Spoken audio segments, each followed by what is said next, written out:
मराठ्याला फाडा तोडा कापून टाका आणि तुम्ही राज्य करा जनता मारू, गरिबाची जनता मारून 7 करोड मराठे मारून टाका आणि तुम्ही मस्त राज्य करा.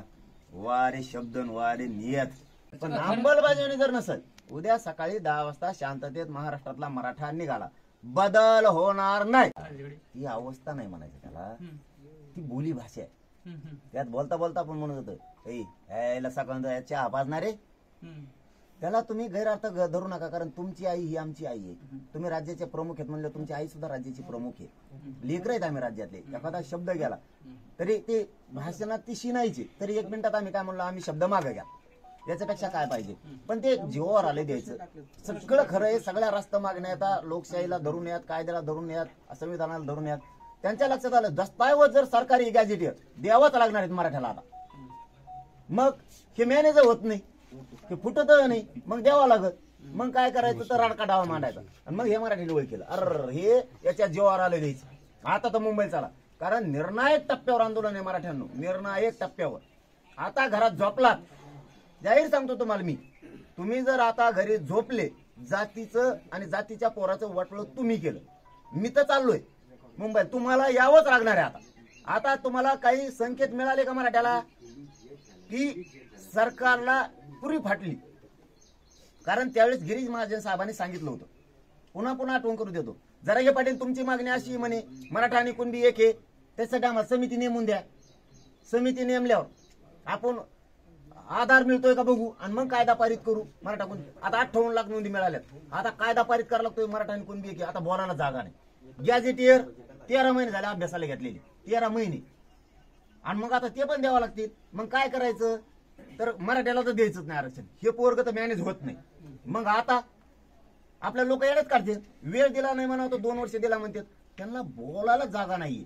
परत 4 महिने तारीख झाली डिक्लेअर केलेली. तिकडून मुंबईकर त्यांना नाव ठेवावं लागेल मुख्यमंत्र्यांना. मीडिया समोर खरं सांगतो, मुख्यमंत्र्यांना नाव ठेवावं लागेल मुंबईकर. तुम्हाला जर 4 महिन्यापूर्वी त्यांनी सांगितलं होतं, त्यांना आडमोठापणा नव्हता त्यांचा, त्यांनी सरळ सांगितलं होतं की आम्हाला मुंबईला यायचं नाही 26 तारखेपर्यंत ऑगस्टच्या. तुम्ही अंमलबजावणी करा. का नाही केली त्यांच्या मागण्या? आणि आता म्हणताय त्यांना गणेश उत्सव येईन, असं येईन, तसं आहे. त्याच्यामुळे मुंबईकर दोष आम्हाला नाही द्यायला, तर मुंबईकर दोष आता मुख्यमंत्र्याला द्यायला. हे मुख्यमंत्र्यांना हाताने विनाकारण घडून आणलंय. म्हणून आमचा काय दोष नाही. आम्ही सगळे, आमची चूक नाही. आम्ही सगळे प्रयोग केलेत. हात जोडलेत, पाय जोडलेत, कायदेशीर सांगितलंय, वेळ दिला वेळोवेळी. आताच 3 महिने वेळ दिला, मागितला होता त्यांनी वेळ आम्हाला की आम्ही गॅजेट लागू करायची, मराठा कुणबी एक जार करायची. 3 महिन्याची वेळ द्या. आता सरकार आले, 15 दिवस झाले आणखीन आलेलं. सुरेश अण्णा धस आलते तवा. आता बोला जागा आहे का? म्हणून लोकांनी ओळखलं, अरे मराठ्याला आरक्षण मिळतं, हे मुद्दाम देत नाही ना. आता मुंबईत चला म्हणून मराठ्याला म्हणतो पुन्हा पुन्हा घरात झोपू नका. घरात झोपलात शापशिवाय खाता लेकरा बाळाची. जातीतून मराठ्याचे नेते सुद्धा बाहेर पडा. आपलं आलेला पाहुण्याचं सन्मान करणं आपली जबाबदारी आहे. त्याला आंदोलन नाही. आम्ही आडमुठी आहेत का? नाही दिल्यावर मग आता काय करावं? अंमलबजावणी जर आज झाली, आम्हाला काय करायचं? मुंबईला गुलाल घेऊन येऊ बोलाय झालं तर. तुम्ही नाही झाली तर उद्या सकाळी 10 वाजता अंतरवालीहून गरीब मराठी, श्रीमंत मराठी, कर्मचारी, नोकरदार मराठी अख्ख्या मुंबईकडे उद्या निघणार आहेत. कारण आता कळून चुकलंय. मराठ्यांनाही संकेत सांगतो तुम्हाला, निर्णायक टप्प्यावर आंदोलन आहे. अशा टायमाला साथ द्या. माय बापा हो, आता साथ द्या. तुमच्या लेकरा बाळ्यासाठी उपाशी तपाशी राहतो, झटतोय. लेकराला हरू देऊ नका, जातीला हरून देऊ नका. आता मला साथ द्या. अख्खे मुंबईकडे निघा. तुम्ही फक्त 29 ऑगस्ट पर्यंत थांबा, माघारी या. आता घरी झोपायची वेळ नाही. बरं, हात जोडून सांगतो, लय निर्णायक टप्प्यावर आंदोलन आलंय. यांना असं वाटलं होतं मराठीच येणार नाहीत म्हणून हे लक्षच घालत नव्हते आपल्या गरीबाच्या मागण्याकडे. जेव्हा मराठ्यांनी गाड्या लावल्यात, जे आता दिसतोय त्यांना की लय मराठी मुंबईत येणार आहे, आता पळायला लागले. आता पळायला लागले. 2 वर्ष कुठे गेलते? गणेश उत्सवाच्या काळात खोडा नको, शिवरायांच्या काळात हिंदू सणांमध्ये खोडा घातल्यास निपात करायचे, असा अप्रत्यक्ष इशारा जरांगे पाटलांना मुख्यमंत्री देवेंद्र फडणवीसांनी दिला. करा म्हणा निपात, मग आमचा टाका कापून, आम्हाला घाला गोळ्या. यायला लागलो म्हणा तिथं, घाला गोळ्या, टाका मारू. गरीबाचे लोक मारून टाका आणि तुम्ही राज्य करा.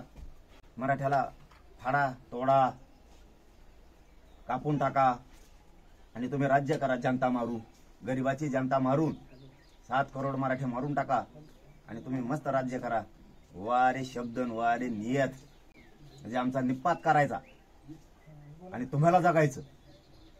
म्हणजे तुम्हाला ते म्हणते ते मढ्यावरचं लोणी सुद्धा खायचं, पण लोकांच्या वेदना दुःख नाही ऐकायचे. हा, तुम्ही शत्रूसारखा आमचा निपात करून टाकणार, पोलीस लावून गोळ्या घालणार, लोक मारून टाकणार. ही भाषा आहे का देवेंद्र फडणवीसांची? आता नाही का भाजपमधल्या मराठ्या शहाण्णव नोकरीला भाषा दिसत? हा, आता नाही दिसत?